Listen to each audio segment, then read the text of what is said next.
Mungkin teman-teman pernah dengar penjelasan dari Ustadz Abdul Somad. Saya pengen membandingkan aja, kalau Nabi kasusnya kayak gitu, pernah tersesat di sebuah perjalanan dari Mekah ke daerah Syam, kemudian Allah tunjukkan jalan supaya sampai ke kota yang dituju. Nah kalau Nabi Musa pernah juga tuh, kapan? Pas Nabi Musa nggak sengaja ngebunuh orang Mesir. Orang Mesir berantem sama orang Bani Israel. Cuman orang Mesirnya kayak zalim gitu, dia terlalu sombong. Akhirnya didorong sama Musa meninggal kan. Walaupun Musa nggak sengaja sih. Dorong, kamu apa-apaan sih, mati kan. Musa juga kaget, kenapa nih? Gitu. Kayak nggak sengaja gitu, jangan-jangan setan. Akhirnya Musa bilang, ya Allah bukan kerjaan saya, kerjaan setan. Jadi boleh kan nyalahin setan. Bilang setan, salah saya apa? Ya salah kamu setan gitu. Ya. Akhirnya meninggal. Musa lari karena dia membunuh orang Egyptian, orang Kipti. Lari kemana? Nggak tahu kemana. Cuman berdoa, ya Allah beri saya petunjuk dalam perjalanan ini. Jalan aja pokoknya kemana kaki melangkah deh ikutin aja tuh.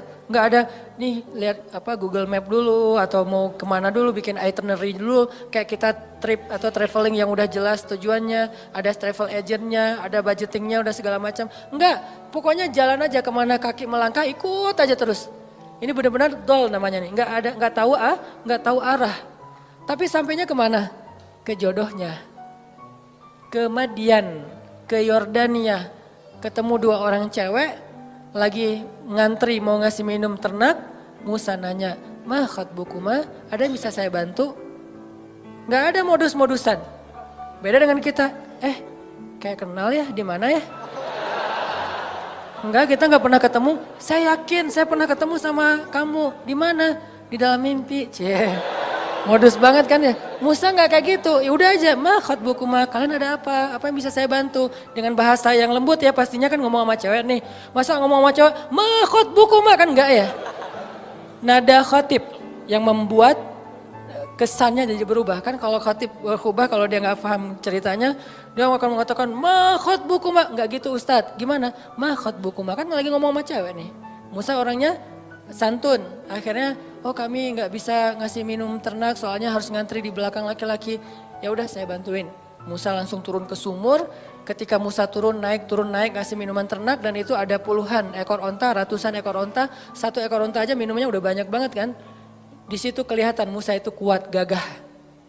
Kebayangkan ngangkat air gitu, walaupun yang tadinya dia udah jaga-jaga nggak mau kelihatan ototnya kan kelihatan juga tuh pas ngangkat.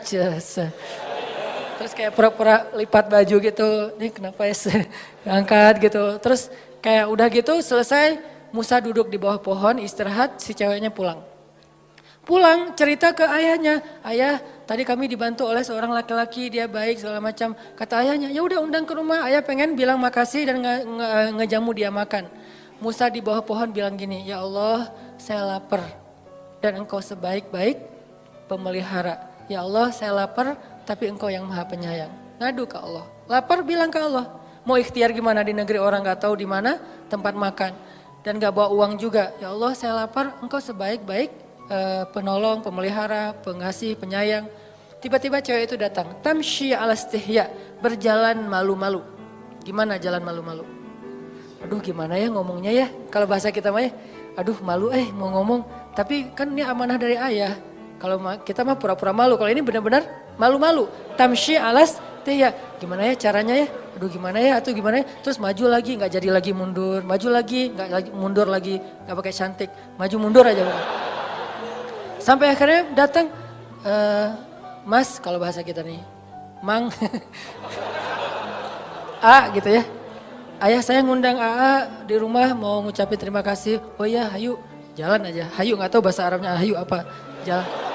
Jalan sampai ke rumah, ayahnya ngasih makan, ngobrol. "Kamu dari mana nak?" "Saya dari Mesir." "Oh ya, negerinya Firaun." "Ya, saya pelarian dari Firaun." "Emang ada cerita apa?"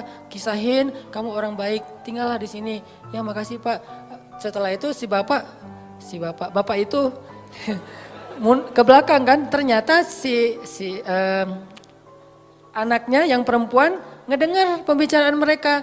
Lalu ayahnya nanya, "Nak, laki-laki itu, bukan ayahnya, si ceweknya yang ngomong, 'Ayah, Kan ayah nggak punya pekerja yang bisa mengurus ternak, pekerjakan dia di rumah kita karena dia qawiyun amin. Laki-laki yang kuat dan baik, amanah, baik. Ayahnya langsung ngeh, oh anak saya berarti ada hati nih buat laki-laki itu. Kok bisa gitu sih ayahnya kayak kegeeran gitu kan ya? Karena si cewek ini nggak pernah komen tentang cowok sama sekali dalam hidupnya. Sekali-kali dia komen cowok berarti ada sesuatu nih. Kalau sekarang udah nggak lagi kebaca sama ayahnya karena kita udah biasa komen. Kamu lucu deh, kamu apa. Jadi kayak sering komen jadinya biasa aja kan. Karena dia nggak pernah komen tentang cowok, sekali-kalinya ada postingan cowok dia komen, itu sesuatu banget kan. Sekali-kalinya ada postingan cowok dia nge-like, sesuatu banget. Karena nggak pernah dia kayak gitu. Kalau kita periksa di list kontak handphonenya, itu nggak ada nama laki-laki itu. Cewek semuanya terjaga banget. Sehingga sekali-kali dia bilang, ayah pekerjakan dia di rumah karena dia laki-laki yang baik dan kuat. Ayahnya langsung nangkep, oh anak saya berarti tenang dengan laki-laki itu. Musa, maukah kamu menikahi putriku? Dengan mahar sekian. Musa mengiyakan, menikahlah mereka. Alam yajidka yatiman fa'awa, dikasih keluarga baru di Madian. Sebagaimana saya dikasih keluarga angkat dulu ketika di Mesir. Dan kemudian di Bandung, kemudian seterusnya. Allah mudahin. Alam yajidka yatiman fa'awa. Saya seorang perantau, walaupun saya ngerasa kayaknya Bandung ini adalah akhir dari perjalanan saya, cie. Udah nggak mau pindah lagi ya, pokoknya udah love banget lah dengan kota Bandung ya. Hashtag. Jadi karena ngerasa kayaknya nih negeri saya yang ketiga, Aceh, Kairo, Bandung, udah aja selesai. Udah nggak mau pindah lagi karena udah nyaman. Tapi saya ngerasa dulu ke Kairo sendiri, kemudian ke Bandung gak kenal siapa-siapa. Selalu kasusnya alam yajidka yatiman fa'awa, yatiman fa'awa itu berulang kali loh teman-teman. Pasti teman-teman juga ngalamin. Itu bukti ma wadda'aka rabbuka wa ma qala. Apalagi nanti kalau ngomong Ibrahim, pas beliau diusir oleh ayahnya dari Irak ke Palestina. Bukankah itu juga terlunta-lunta, terkantung-kantung? Dolan, agna, wajadaka ail. Jadi udah yatim, dol, ail. Udah gak punya siapa-siapa, bingung juga mau kemana, lapar gak punya apa-apa. Tapi kemudian fa'awa, fahada, fa'agna. Sehingga Ibrahim yang tadinya seorang dalam keadaan yang tidak tahu apa-apa datang ke Palestina. Sampai di Palestina Ibrahim menjadi orang paling kaya di Palestina. Apa ukuran kekayaan Ibrahim di Palestina? Ukuran kekayaan Ibrahim di Palestina, setiap malam Ibrahim menyembelih 100 ekor onta untuk para tamu. 100 ekor onta. Satu ekor onta harganya sebutlah 50 juta kali 100. Satu malam dia ngeluarin uang 5 miliar ya? 5 miliar benar? 5 miliar setiap hari loh teman-teman. Ada nggak di antara kita yang ngeluarin uang 5 miliar setiap hari buat tamu? Sehingga bisa dibilang Ibrahim itu bapak perhotelan dalam sejarah manusia. Dia yang pertama bikin konsep hotel. Hotel gratis tapi. Buat siapa? Visitornya siapa? Orang-orang yang mau berziarah ke Masjid Aqsa. Ibrahim yang menjamu mereka. Ngasih hotel dengan kualitas bintang 5. Terus juga buffetnya itu udah free flow. Setiap saat mereka bisa makan. Dan satu hari minimal 100 ekor onta. Itulah kekayaan Ibrahim. Dan itu berarti Ibrahim menjamu sekian ribu tamu setiap hari. Dan ini manajemennya gak gampang loh. Pasti ada suppliernya, pasti memberdayakan bisnis-bisnis lokalnya. Jadi Ibrahim itu benar-benar bisa memberdayakan warga Palestina. Semuanya jadi sejahtera dengan kerjaan perhotelannya di Masjid Aqsa. Gratis semuanya. Ibrahim yang bayarin. Sekaya itu Ibrahim teman-teman. Padahal datangnya gak punya apa-apa. Fa'agna, Allah yang mengkayakan Ibrahim. Semua cerita para anbiya itu sebetulnya bisa dikaitkan dengan alam yajidka yatiman fa'awa, wa wajadaka dhallan fahada, wa wajadaka ailan fa'agna. Apalagi Adam, lebih yatim lagi kan. Jatuh dari langit, gak punya siapa-siapa. Satu-satunya yang dia punya itu juga gak tahu di mana. Kekasihnya Hawa. Bagaimana caranya? Allah yang menunjukkan mereka sehingga ketemu setelah sekian tahun.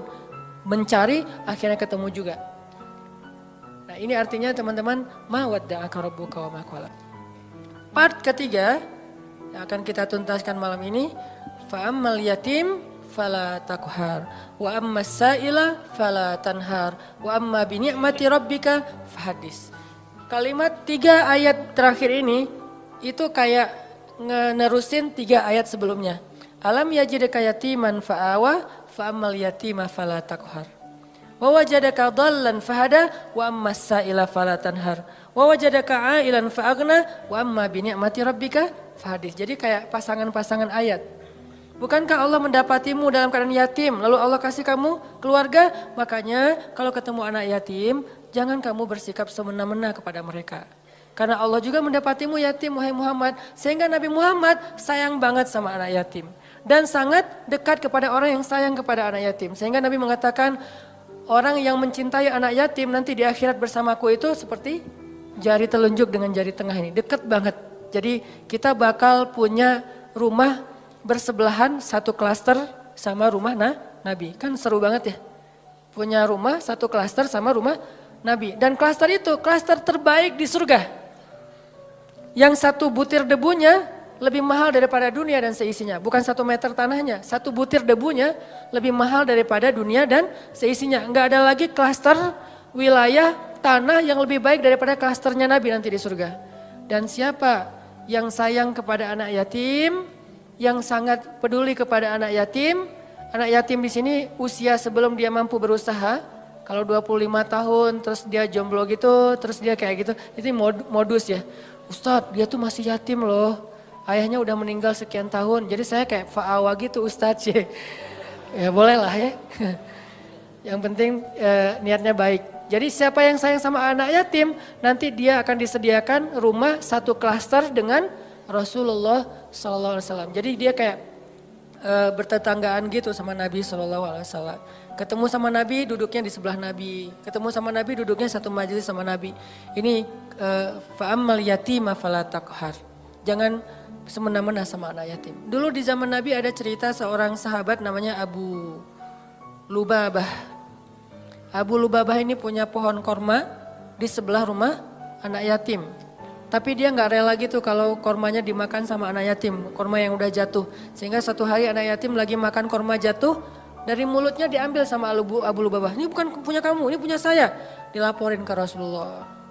Terus Rasulullah nawarin, ya Abu Lubabah, kamu mau nggak punya kebun di surga yang pohon kormanya, kamu berjalan di bawah naungannya 100 tahun belum keluar dari dahannya.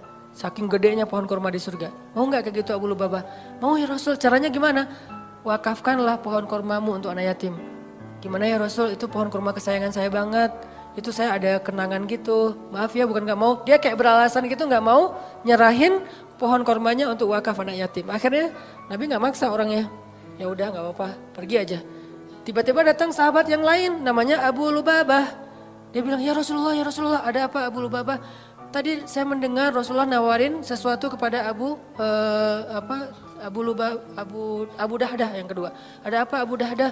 Saya tadi dengar Nabi nawarin sesuatu ke Abu Lubabah, tapi dia nolak. Ya, emang kenapa? Kalau saya ngambil itu boleh nggak ya Rasulullah? Boleh, siapapun, kebaikan itu untuk siapa aja. Ya udah, tunggu ya Rasulullah. Langsung dia pergi ngejar Abu Lubabah. Ya Abu Lubabah, ya Abu Lubabah. Abu Lubabah nungguin. Ya Abu Dahdah, ada apa? Kamu tahu kan kebun kurma saya di Madinah? Siapa yang tidak tahu kebun kurma milik Abu Dahdah? Satu kebun kurma ada 600 pohon kurma. Mata air sendiri, ada vilanya, luas banget kebunnya. Dan kebun itu paling subur. Yang lain panen setahun 2 kali, yang ini 3 kali setahun. 4 bulan sekali panen.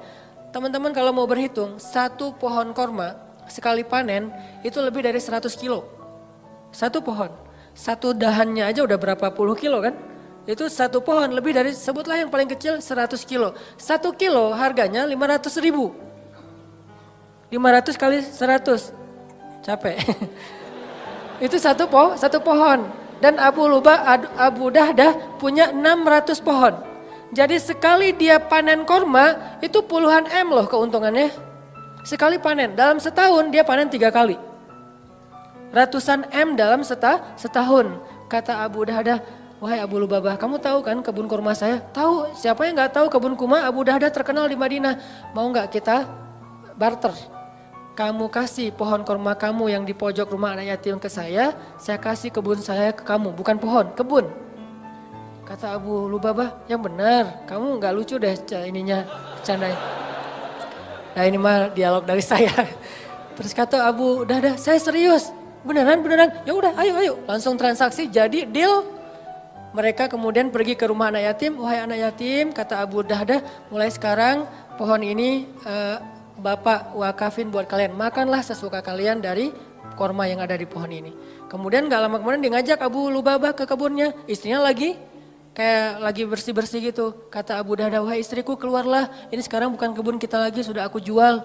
Istrinya kaget, kamu jual ke siapa wahai Abu Dahdah? Kamu untung gak? Kata suaminya, untung banget. Ke siapa sih kamu jualnya? Ke Allah. Kata istrinya, itu baru untung. Itu baru perniagaan yang besar. Itu baru hebat. Istrinya ini soleha banget. Coba kalau kita ngomong gitu ke pasangan kita, kira-kira digapain? Didoain ya. Semoga kamu cepat.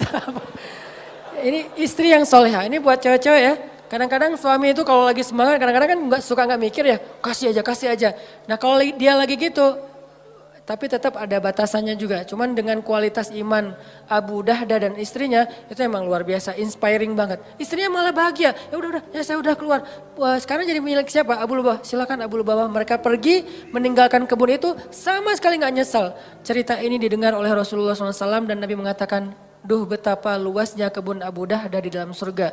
Aku melihat kebun Abu Dahdah itu mudhammatan, lebat sekali warnanya hijau tua di dalam surga. Ini makna dari fa'ammal yatimah fala taqhar. Sebegitu besarnya penghargaan Allah kepada orang yang menyantuni anak yatim.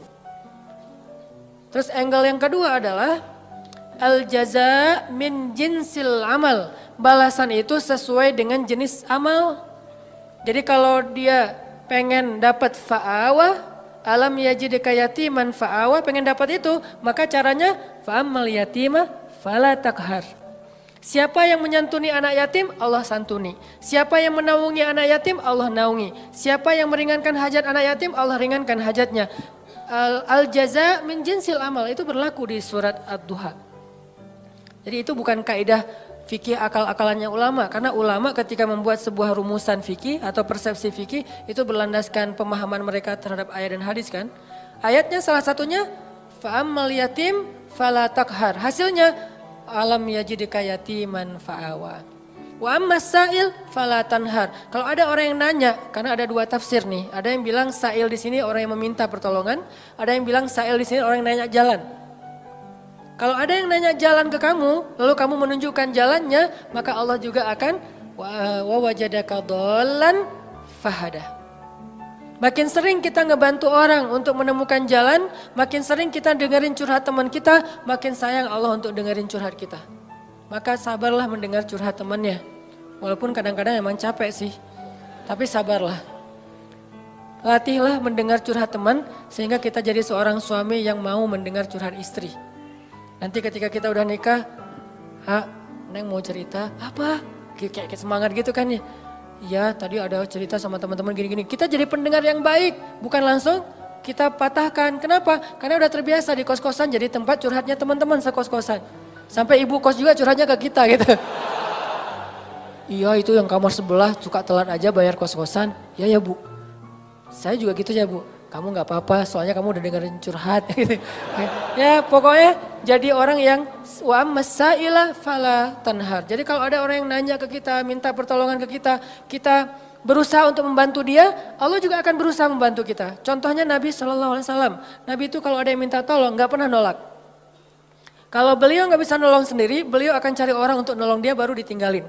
Jadi gak ada yang datang langsung Nabi, maaf ya gak bisa. Mungkin kita gak bisa gitu-gitu amat lah ya, tapi berusaha. Gak semua kasus kita bisa ambil. Tapi ada satu dua yang kadang-kadang kita kayak berjuang banget. Ada banyak orang yang mengetuk pintu rumah kita, yang nelpon ke nomor kita, yang datang kepada kita minta tolong. Mungkin di antara sekian banyak, jangan semuanya ditolak. Harus ada satu dua yang kita ambil, entah kenapa pokoknya Allah yang pilihkan dia untuk kita. Terus kita coba tuntaskan hajat dia sampai selesai. Siapa yang meringankan hajat saudaranya di dunia, Allah ringankan hajat dia di dunia dan di akhirat. Balasannya bukan cuma di dunia, bahkan di akhirat. Sehingga ketika kita di akhirat nanti bingung di padang mahsyar itu kan perjalanan jauh banget ya. Kebayang gak sih dari sini ke Palestina itu jalan kaki? Kok Palestina Ustadz? Karena tempat berhisab itu adalah negeri Palestina. Ini salah satu keutamaan dari negeri Palestina itu adalah mim makanin qarib yang Allah sebutin di Al-Quran. Arti makanin qarib, tempat yang dekat itu adalah Palestina kata ulama tafsir. Sehingga nanti sidang Allah itu di Padang Mahsyar adanya di negeri Palestina. Negeri Palestina dari Indonesia jaraknya jauh padahal buminya masih segini. Sedangkan bumi Mahsyar beribu-ribu kali lipat lebih besar daripada bumi ini. Berarti jaraknya ribuan kali lebih jauh daripada yang sekarang. Kita meninggal di Indonesia, dikuburin di Indonesia.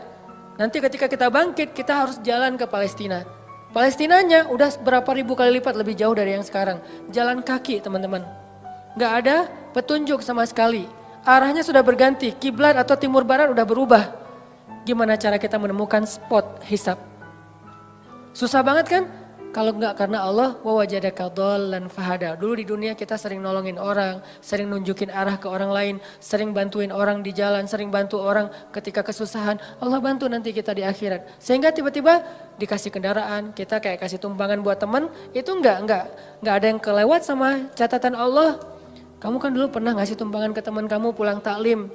Padahal kamu pulangnya ke Padalarang, dia ke Cilenyi, kamu anterin dia dulu. Akhirnya balik lagi ke tengah, gak sampai Padalarang, nginep di TSB. Gak kuat gitu ya.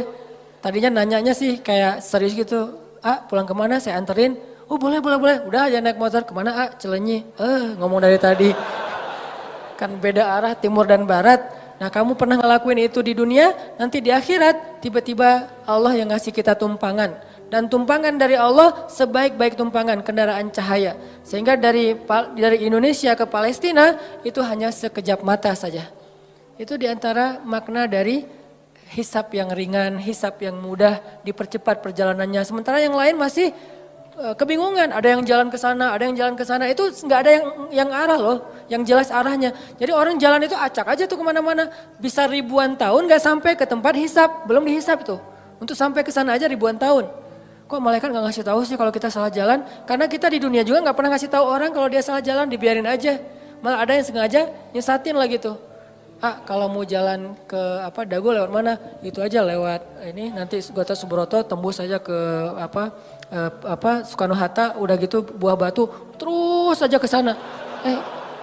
Itu mah Banjaran ya. Nah ini artinya nanti pas kita nanya malaikat mau ke tempat hisab, tempat hisab, balik lagi aja ke belakang, kamu udah kejauhan. Tapi malaikat gak gitu-gitu juga sih. Paling-paling malaikat cuek ninggalin kita gitu. Akhirnya kita terkatung-katung, ini makna terkatung-katung. Istri kita bangkitnya bareng. Kenapa bangkitnya bareng? Karena kita pengen dikuburin satu liang lahat. Cinta sejati gitu kan, true love and endless love lah. Pas meninggal wasiat aku pengen dikuburin sama kamu. Udah jadi kuburin satu liang lahat. Pas bangkit, noleh juga enggak teman-teman. Yauma yafirrul mar'u min akhihi wa ummihi wa abihi wa sahibatihi wa banihi likulli imri'in minhum yauma idzin sya'nun yughni. Kita bangkit bersebelahan tapi enggak noleh. Kok bisa gitu Ustaz enggak kenal? Kenal tapi enggak peduli. Kok enggak peduli? Saking takutnya kita tentang nasib diri sendiri. Sampai diibaratkan hari itu kata Allah di surat Al-Muzammil, hari ketika seorang wildana syiba, seorang anak kecil aja tiba-tiba beruban saking stresnya dia. Tapi gak semua orang yang rambutnya beruban itu karena stres ya, sebagiannya doang. Kalau anak kecil sampai tiba-tiba beruban berarti kan stres banget tuh hari ya. Kita gak noleh ke pasangan kita. Terus kapan kita kenal dengan pasangan kita Ustaz? Nanti setelah edisi part ini udah lewat, nanti ada adegan kita udah mulai saling kenal, saling menyapa, bahkan saling menuntut, saling menjatuhkan, saling menolong. Itu ada adegannya nanti. Tapi di adegan pertama gak sama sekali gak peduli. Suaminya tersesat, istrinya gak akan nolong. Sehingga yang bisa nolong kita hari itu hanyalah apa yang hari ini kita lakuin teman-teman. Sehingga kalau kita nemuin ada sa'il itu bisa orang yang minta tolong, bisa orang yang nanya jalan, fala tanhar. Jangan bikin dia kecewa, jangan sakitin hatinya. Kalaupun kita nggak bisa bantu dia, minimal jangan sampai kita manna wal adha, menyakiti dia dengan kata-kata kita. Jangan. Setidaknya kita kalau nggak bisa tolong pun ya sudah, ya nggak bisa nolong aja. Jangan udah nggak bisa nolong, nyakitin lagi tuh. Kayak kita nggak bisa nolong teman-teman di Palestina. Ya udah jangan ngomong ngapain sih jauh-jauh, udah nggak usah. Kalau pengen nolong yang dekat-dekat silahkan. Mau dua-duanya lebih bagus lagi, mau yang sana juga nggak masalah. Yang penting jangan nyakitin. Jangan kita beranggapan bahwa yang di Palestina itu jauh nggak perlu ditolong, yang di Suriah itu jauh nggak perlu ditolong. Padahal kondisi mereka itu luar biasa memprihatinkan, bahkan dahsyat sekali keadaan mereka. Tapi kita udah nggak nolong, ngomong lagi. Jadi kalau mereka dengar kasihan, perasaan mereka kayak gimana gitu. Ya udah jangan. Termasuk orang di sekeliling kita, keluarga besar kita. Kadang-kadang ada kakak adik kita yang minta tolong, kita kayak sebel gitu sama dia. Giliran butuh aja lo minta tolong. Jangan, udah aja diem. Kalau kita nggak mau nolong atau nggak bisa nolong, diem aja. Kenapa? La tanhar. Jangan sakiti orang yang meminta pertolongan. Sehingga nanti al-jaza min jinsil amal. Allah juga akan membalas kita dengan cara yang sama. Na'udzubillah min dzalik. Wa amma bi ni'mati rabbika fahadis. Nikmat Allah sampaikanlah. Maksud menyampaikan nikmat Allah itu ada banyak. Salah satunya adalah kita bicarakan kebesaran-kebesaran Allah. Allah tuh baik banget, Allah gini.